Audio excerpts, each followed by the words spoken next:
आप क्या करने जा रहे हैं, क्या निर्णय लिया नोडल एजेंसी? तो उन्होंने कहा हम दोबारा एग्ज़ाम इनकी लेंगे और मुझे तो जो कहा गया 15-20 दिन में हम लोग इनकी एग्ज़ाम की व्यवस्था कर देंगे। तो मैं समझता हूं कि 15-20 दिन में 2 दिन आगे पीछे भी हो सकता है, लेकिन जल्दी एग्ज़ाम दे करके उन बच्चों का कोई नुकसान नहीं हो, इस बात को हम सुनिश्चित करें। इसके अलावा कोई शिकायत कहीं से प्रदेश में? देखिए, जो आप सबने देखा होगा कि जहाँ जहाँ भी पुलिस की मुस्तैदी के साथ में, प्रशासन की मुस्तैदी के साथ में जो लोग गड़बड़ करते पाए गए, उन लोगों के खिलाफ कार्रवाई हुई है।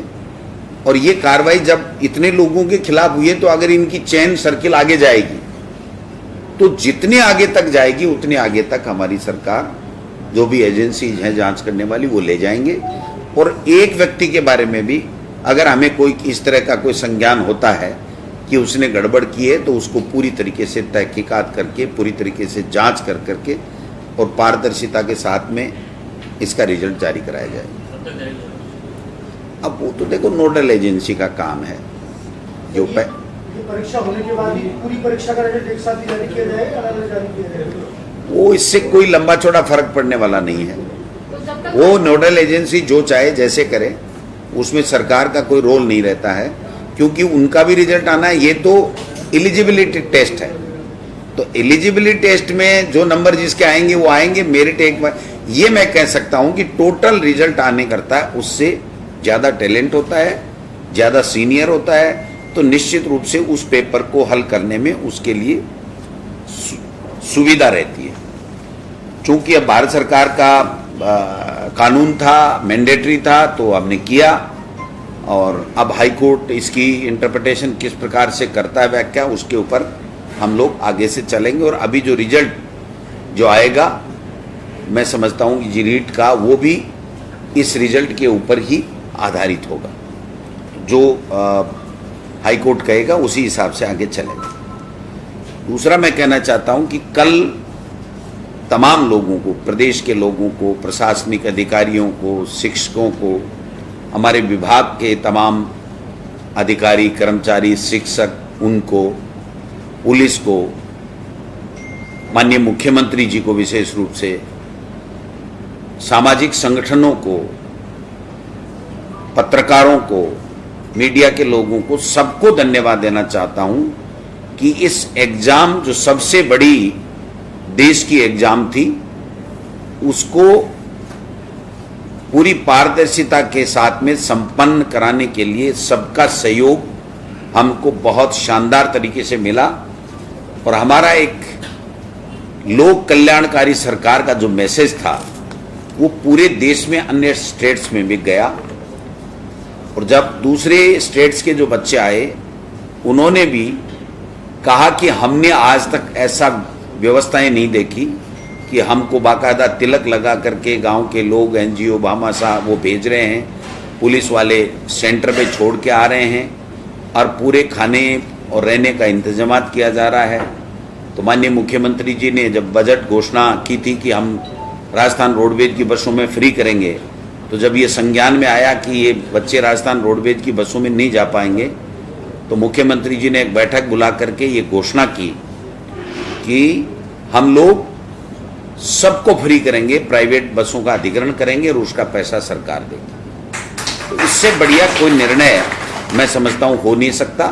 इस परीक्षा को पारदर्शिता के साथ संपन्न कराने के लिए भी माननीय मुख्यमंत्री जी ने विभाग के प्रस्तावों को स्वीकार करते हुए जो कड़े फैसले और पूरे पुलिस प्रशासन को पूरी मुस्तैदी के साथ में लगाया, और जो लोग पाए जाएंगे उनको बर्खास्त किया जाएगा, और अंदर मोबाइल वगैरह नहीं ले जाया जाएगा, चाहे कोई कितना भी बड़ा अधिकारी हो वो नहीं ले जाएगा। तो इससे मैं समझता हूं कि राजस्थान की साख भी बड़ी है।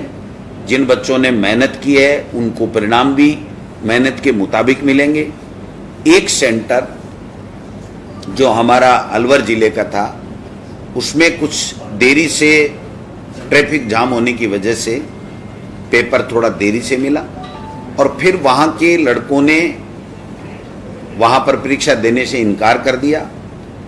जहाँ पर मौजूदा जो भी अधिकारी थे उन्होंने प्रयास किया, लेकिन चूंकि जब तक जिला कलेक्टर, जिला प्रशासन आता, समझाइश करता, तब तक काफ़ी देर हो चुकी थी, लेकिन सेकंड पारी का जो एग्ज़ाम है वो पूरे तरीके से वहाँ पर जो सेंटर पे थे उसको सबको ले आया गया।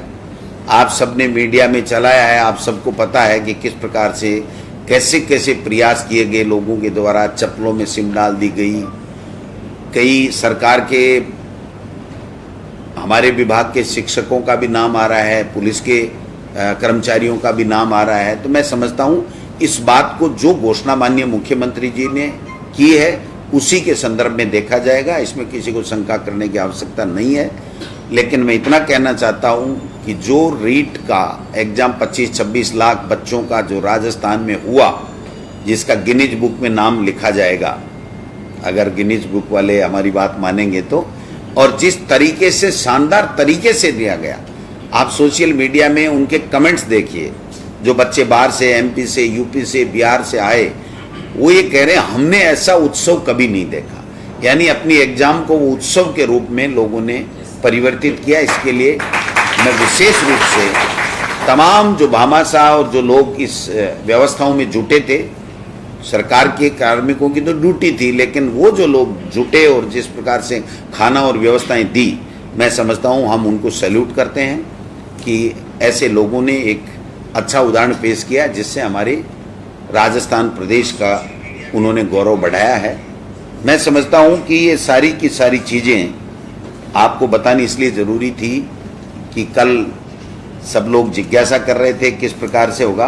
अभी मैंने नोडल एजेंसी को, निदेशक महोदय को कहा था कि आप बात कीजिए कि हम इस सेंटर के बारे में और जो बच्चे उस सेंटर के ऊपर पर्टिकुलर रह गए उसके बारे में हम लोग क्या करने वाले हैं। इन्होंने वहाँ के चेयरमैन और सेक्रेटरी से बात की है, वो ये कह रहे हैं कि जो सेंटर पूरा का पूरा रह गया था उसका पेपर हम जल्दी से जल्दी दोबारा बनवा करके एक सेंटर पे या 2 सेंटर पे जैसे भी उनको ठीक लगेगा वो उनकी एग्ज़ाम हम दोबारा लेंगे और दोबारा लेने के बाद में हम लोग रिजल्ट जारी करेंगे। ये जो बात उन्होंने नोडल एजेंसी ने कही है।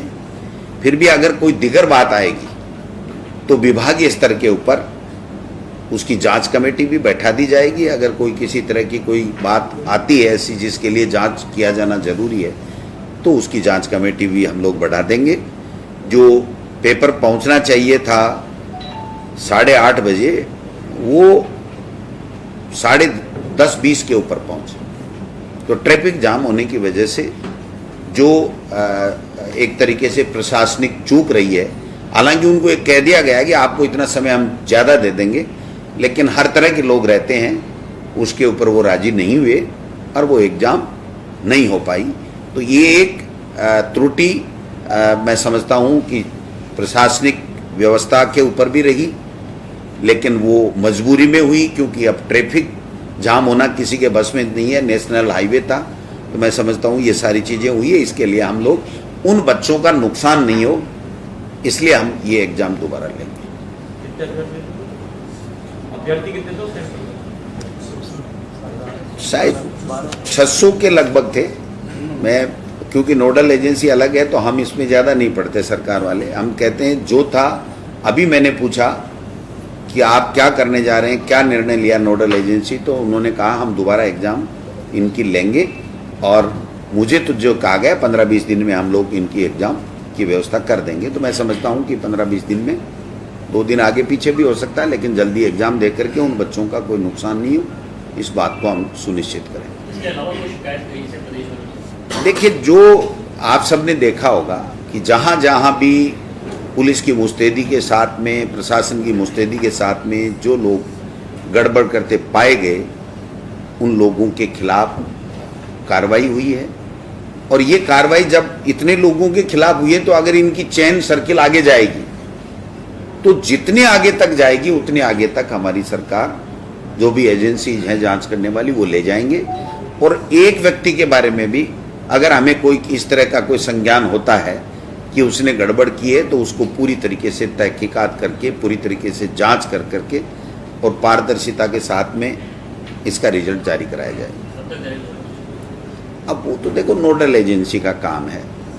जो कि परीक्षा होने के बाद ही पूरी परीक्षा का रिजल्ट एक साथ ही जारी किया जाएगा, अलग अलग जारी किया जाएगा? वो इससे कोई लंबा चौड़ा फर्क पड़ने वाला नहीं है। वो नोडल एजेंसी जो चाहे जैसे करे, उसमें सरकार का कोई रोल नहीं रहता है, क्योंकि उनका भी रिजल्ट आना है। ये तो एलिजिबिलिटी टेस्ट है, तो एलिजिबिलिटी टेस्ट में जो नंबर जिसके आएंगे वो आएंगे। मेरिट एक बार ये मैं कह सकता हूं कि टोटल रिजल्ट आने के बाद में सिलेक्शन की मेरिट बाद में बनाई जाएगी। बड़ोदरा जी, जिस तरह से इस बार सख्ती हुई है, तो आने वाले एग्जाम के अंदर भी इसी तरह की सख्ती देखने को मिलेगी या इससे भी और ज्यादा जो है सख्ती? बिल्कुल, देखिए अब इससे कई चीजें सूचनाएं मिली हैं कि किस तरीके से ये लोग बाग नकल कराते हैं, कैसे कैसे गिरोह सक्रिय रहते हैं, कैसे कैसे मिले हुए होते हैं। तो जो हमें इन चीजों का पता प्रशासन को पता चलता है, तो उससे आगे के समय में उनको और ज़्यादा अच्छे तरीके से और ऐसी नकलें नहीं हो या गड़बड़ियाँ नहीं हो, उसको रोकने के लिए हम लोगों के पास में जो एजेंसीज हैं उसको क्लू मिलते हैं, और जिससे और ज़्यादा बेहतर तरीके से आगे के एग्जाम्स हो सके। अच्छी परीक्षा रही, सभी ये कह रहे हैं, लेकिन खासतौर से नकल गिरोह का आपने पकड़ा, लेकिन घर में जिन लोगों को सिक्योरिटी में लगाया था, शिक्षक ज्यादा पकड़ में आए हैं, पुलिस के कर्मचारी पकड़ में आए, तो ये भी एक सबक होगा अगली बार। देखिए, निश्चित रूप से हमें पता था कि सरकारी अधिकारी कर्मचारी अगर इसमें शामिल हो जाए तो उस जो मेहनत की है उस बच्चे के साथ में अन्याय होगा। इसीलिए इतना कड़ा फैसला हिंदुस्तान में किसी स्टेट में नहीं लिया गया कि सरकारी कार्मिक को बर्खास्त किया जाएगा, कभी कहीं नहीं लिया गया। सरकार की मंशा बहुत साफ और स्पष्ट है कि हम लोग ऐसे लोगों को कतई नहीं बख्शेंगे। जो लोग मेहनत करते हैं, जो बच्चे मेहनत करते हैं, उनको ईमानदारी से उनका रिजल्ट मिलना चाहिए। तो मैं समझता हूं कि जिन जिन कार्मिक पाए गए हैं, अब इतने बड़े अथाह समूह में 8 करोड़ लोगों में आप किसको क्या कैसे पहचान सकते हो? जब कोई चीज़ सामने आती है तभी ये चीज़ें होती हैं। लेकिन इससे निश्चित रूप से आगे आने वाली परीक्षाओं में और ज़्यादा पारदर्शिता रहे, ईमानदारी से परीक्षाएं हों, अच्छे सुव्यवस्थित तरीके से हों, उसमें हम लोगों को मदद मिलेगी। क्योंकि ये लोग चिन्हित हो गए, अब चिन्हित हो गए तो ये तो हो ही गए, अब जांचें चलेंगी। जब जांचें चलेंगी तो इनके आगे तक कहाँ तक कनेक्शन है वो भी जाएगा। तो एक तरीके से इनके जड़ तक पहुंचने में सरकार को मदद मिलेगी।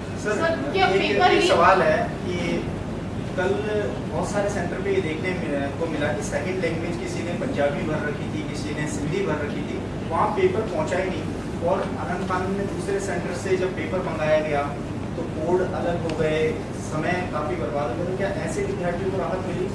हमारे संज्ञान में ऐसी कोई चीज़ नहीं है। ऐसा कोई भी मामला हुआ होगा तो वो नोडल एजेंसी माध्यमिक शिक्षा बोर्ड को अपने लिखित में शिकायत दे, वो उसके ऊपर परीक्षण उपरांत जो भी निर्णय लेंगे वो उनको लेना है। सरकार का इसमें कोई हस्तक्षेप नहीं। बहुत से परीक्षार्थियों का ये भी आरोप है कि उनको खुले पेपर मिले और ऐसा एक सेंटर पे नहीं हुआ, एक से ज्यादा सेंटर्स पे हुआ। ये सब गलत बात है। ये तो जिसकी तैयारी नहीं होता है वो तरह तरह की बात लगाता है। बहुत से विद्यार्थियों के खोलने की जरूरत कहाँ थी? अगर खुले तब तो एक पेपर ही खुल जाए। सारे पेपर कोई खोलता है क्या? तो खोलने वाला, जब हमने वीडियोग्राफी जहाँ से पेपर उठ रहा है वहाँ से लेकर के बढ़ रहा वहाँ तक कराई है, तो ऐसे किसी का ये कहना मैं समझता हूँ बिल्कुल गलत है। इस तरह की कोई शिकायत ऑथेंटिक रूप से किसी के सामने नहीं है। पेपर आया 1.5 घंटे पहले आया गया कि एक कांस्टेबल के फोन पर पाया गया तो पुलिस ने मामला पकड़ा, तो क्या इसे माना जाएगा? उसको तय तक जाएंगे कि कितने लोगों तक ये पेपर पहुंचा है, उन सब के खिलाफ कार्रवाई होगी। उनका इस रिजल्ट से कोई लेना देना नहीं रहेगा। अच्छा सर, जो हाई कोर्ट में अभी पेंडिंग है मामला आपका बीएड वाला, तो जब तक वो क्लियर नहीं होगा तब तक क्या रिजल्ट घोषित होगा या निश्चित रूप से देखिए, जो कोर्ट का आदेश को देखना पड़ेगा। जो मुझे मेरे संज्ञान में लाया गया है कि कोर्ट ने अभी इसको परिणाम के लिए बीएड वालों के परिणाम के लिए रोक रखा है। तो निश्चित रूप से कोर्ट का हम लोग प्रयास करेंगे कि जल्दी से जल्दी इसके ऊपर मेरिट के ऊपर जो भी डिसीजन कोर्ट करे जिससे हम लोग आगे बढ़ सकें।